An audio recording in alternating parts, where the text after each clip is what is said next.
Mosby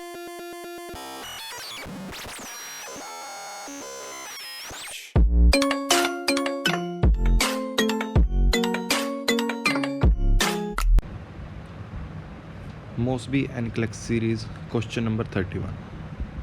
A home care nurse is visiting a family for the first time.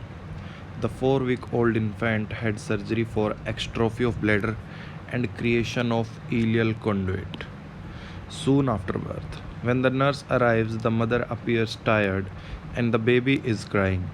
After an introduction, which is the most appropriate statement by the nurse?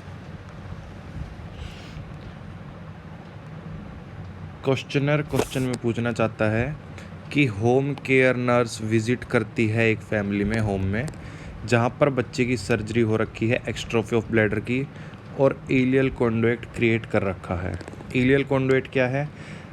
Bladder को remove करने के बाद या फिर ureters की एक separate opening बना दी जाए ताकि यूरिन डायरेक्टली बॉडी से एक्सक्रीट आउट हो सके थ्रू दी स्टोमा।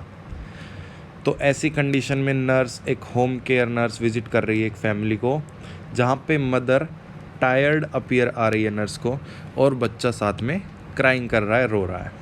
तो इंट्रोडक्शन के बाद नर्स का मोस्ट अप्रोप्रिएट स्टेटमेंट क्या रहेगी? Option first is tell me about your daily routine. Option second, you look tired, is everything all right? Option third, when baby was the last time the baby had a बोतल? Option fourth, oh, it looks like you two are having a bad day. So nurse जब किसी family से meet कर रही है, mother से meet कर रही है, so there should be an open ended communication जिससे नर्स और मदर का इंटरेक्शन हो, कंटिन्यू हो। तो ऑप्शन फोर्थ है, oh it looks like you two are having a bad day. It directly shows a close ended communication कि nurse ने mother को बोल दिया कि आपका दिन बुरा लग रहा है, बुरा दिखाई दे रहा है, तो इससे डायरेक्ट नेगेटिव स्टेटमेंट जाहिर होती है, क्लोज एंडेड कम्युनिकेशन है। So option fourth is incorrect. Option third है, when was the last time the baby had a बोतल। ये चीज़ नर्स की, ये स्टेटमेंट मदर को दर्शा रही है कि वो बच्चे की नीड्स को फुलफ़िल नहीं कर पा रही, कि बच्चा रो रहा है, तो एक तरह से नर्स मदर को ताना दे रही है कि बच्चे ने लास्ट टाइम बोतल फीडिंग कब की थी। So this is also negative statement, incorrect. Second, option second है, you look tired, is everything all right. Nurse mother को बोल रही है तुम बहुत ही टायर्ड दिखाई दे रहे हो, क्या सब ठीक है? तो एक तरीके से ये भी एक नेगेटिव स्टेटमेंट है। नर्स को कभी भी नेगेटिव स्टेटमेंट रिप्रेजेंट नहीं करनी चाहिए। नर्स मदर को ये एहसास दिला रही है कि तुम ठीक से सारी चीज़ें संभाल नहीं पा रही हो, मैनेज नहीं कर पा रही हो। So option second is also incorrect. Option first is tell me about your daily routine. Nurse simply statement open करेगी कि आप अपने डेली रूटीन के बारे में बताइए मदर को। तो मदर अपने डेली रूटीन के बारे में डिस्कस करते हुए अपनी प्रॉब्लम्स को नर्स से शेयर कर सकेगी। So option first is our correct answer. Moving on to the next question number 32. The nurse is teaching a parent group about the reason for adhering to the immunization schedule. What complication of mumps is important for adolescents to avoid? So direct questioner ये पूछना चाहता है कि mums के complication क्या होंगे adolescents के लिए। तो mumps can cause orchitis in males in adolescents and oophoritis in females. Orchitis and oophoritis क्या है? Orchitis means inflammation of testes, जो कि मेल्स में देखने को मिलती है during pubescent stage, adolescent stage. And oophoritis is inflammation of ovaries. So testes और ओवरीज की इन्फ्लामेशन देखने को मिलती है मम्स की वजह से, मम्स के कॉम्प्लिकेशन में, which can leads to sterility. So option first हमारा क्या जाएगा correct answer? Sterility. Moving on to the next question number 33. A nurse is performing a physical examination on an infant with Down syndrome.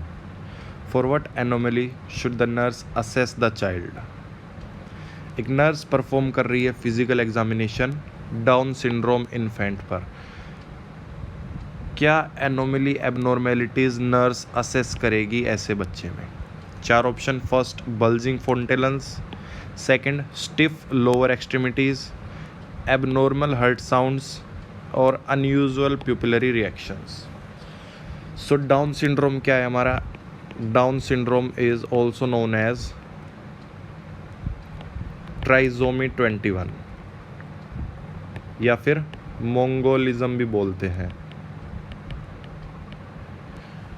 क्योंकि down syndrome में बच्चे की appearance ऐसी होती है जैसी मोंगोलियन चाइल्ड की हो, इसलिए इसे मोंगोलिज्म भी बोल दिया जाता है। और ट्राइजोमी 21 किस लिए बोला जाता है? क्योंकि डाउन सिंड्रोम में क्रोमोजोम अफेक्टेड कौन सा होता है हमारा? 21 नंबर क्रोमोजोम की ट्राइजोमी देखने को मिलती है।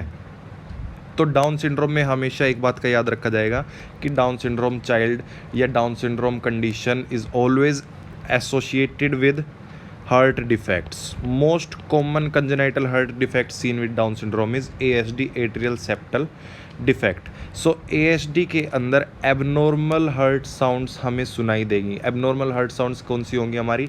Harsh, systolic, murmur sound. So option third is our correct answer. Abnormal heart sounds can be heard in the infant with Down syndrome. First option है बल्जिंग फोंटेनल्स। इंट्राक्रेनियल प्रेशर इंक्रीज होता है down syndrome बच्चों में, लेकिन इतना increase नहीं होता कि बल्जेनिंग फोंटेनल्स देखने को मिले। Option first incorrect. Option second है स्टिफ लोअर एक्सट्रीमिटीज़। एक्सट्रीमिटीज़ बच्चे की डाउन सिंड्रोम में मोर ऑफ रिलैक्स होती है, स्टिफ नहीं होती, सो ये भी incorrect.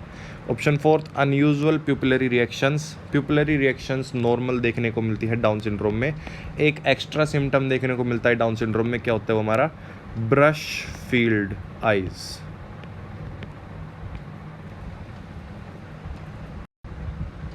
Moving on to the next question number 34. A parent tells the nurse, "My 9-month-old baby no longer has the same strong grasp that was present at birth and no longer acts startled by loud noises. How should the nurse explain these changes in the behavior?" कि एक parents nurse को बताते हैं कि उनका 9-month-old baby 9 महीने के बच्चे में सेम स्ट्रॉन्ग ग्रैस्प रिफ्लेक्स नहीं है जो बर्थ पे प्रेजेंट थी, और अब स्टार्टल्ड भी नहीं होता लाउड नॉइसेस से। सो यहाँ पे हमारे कौन से 2 रिफ्लेक्स दिखाई दे रहे हैं? Grasp reflex and startle reflex.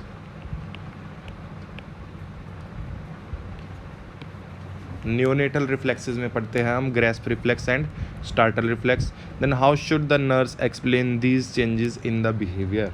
अब नर्स कैसे एक्सप्लेन करेगी इन चेंजेस के, इन बिहेवियरल चेंजेस के बारे में बच्चे के पेरेंट्स को? Option first is I will check these responses before deciding how to proceed. कि पहले नर्स इन रेस्पॉन्सेज को चेक करेगी, उसके बाद प्रोसीड करेगी। Option second failure of these responses may be related to developmental delay. कि अब 9 मंथ बच्चे में ये रेस्पॉन्स दिखाई नहीं दे रहे, तो हो सकता है उसकी डेवलपमेंटल डिले हो। Option third additional sensory stimulation is needed to aid in the return of these responses. कि इन रेस्पॉन्सेज की रिटर्न करने के लिए एडिशनल स्टिमुलेशन देना पड़ेगा, एडिशनल सेंसरी स्टिमुलेशन प्रोवाइड करवाने पड़ेंगे।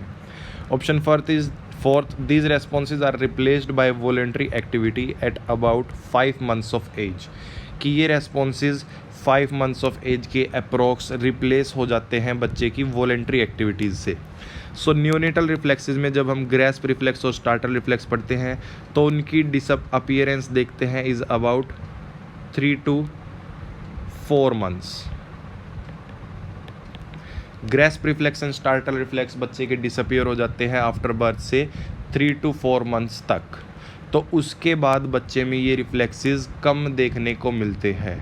These reflexes are considered in the type of primitive reflexes, जो ब्रेन फंक्शनिंग के बारे में बताते हैं, शॉर्ट ड्यूरेशन के लिए प्रेजेंट होते हैं और विद द डेवलपमेंट डिसअपियर होने लग जाते हैं। तो क्वेश्चन में बच्चे की एज थी 9 months। 9 months पे बच्चे की एज में ये रिफ्लेक्सेस चेक करेंगे तो ये रिफ्लेक्सेस बच्चे की एज में वॉलंटरीली डिसअपियर हो जाएंगे, ये एक्टिविटी रिप्लेस हो जाएगी। So option fourth is our correct answer.